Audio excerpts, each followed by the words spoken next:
brought to you by V-Guard, powered by Sensodyne and Vimal. Bravo Zabalpur.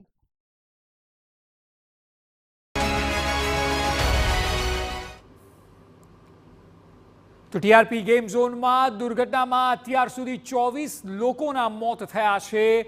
જે 24 લોકોના મોત થયા એ સિવાય પણ અન્ય અનેક લોકોની ડેડ બોડી અંદર હોવાની આશંકાઓ સેવાઈ રહી છે, કારણ કે આગ એટલી ચારે બાજુથી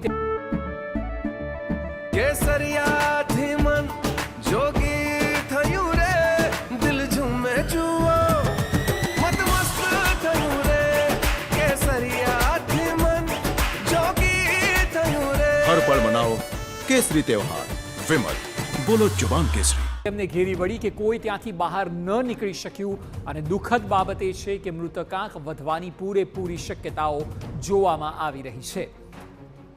લગભગ બપોરે 4:30 વાગ્યાની આસપાસ શોર્ટ સર્કિટની ઘટના ઘટી હતી અને એસીમાં શોર્ટ સર્કિટ થવાની ઘટના ઘટી. ત્યારબાદ તે ધીરે ધીરે આગમાં પ્રવર્તી અને ધુમાડાના એ પ્રકારે ગોટે ગોટા થયા કે અફરાતફરીનો માહોલ સર્જાયો.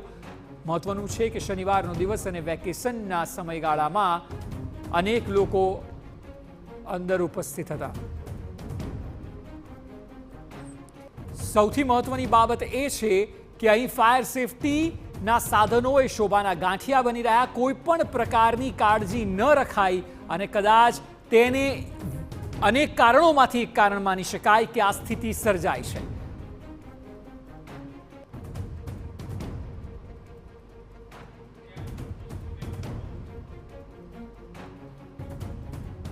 તો ફાયર સેફટીના સાધનો હોવા છતાં પણ એ શોભાના ગાંઠિયા બનીને રહ્યા, કારણ કે તેનો ઉપયોગ ન થયો.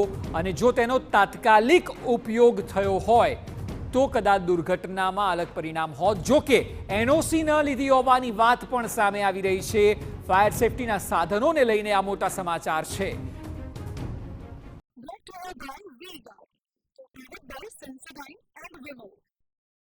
Bravo Zabalpur.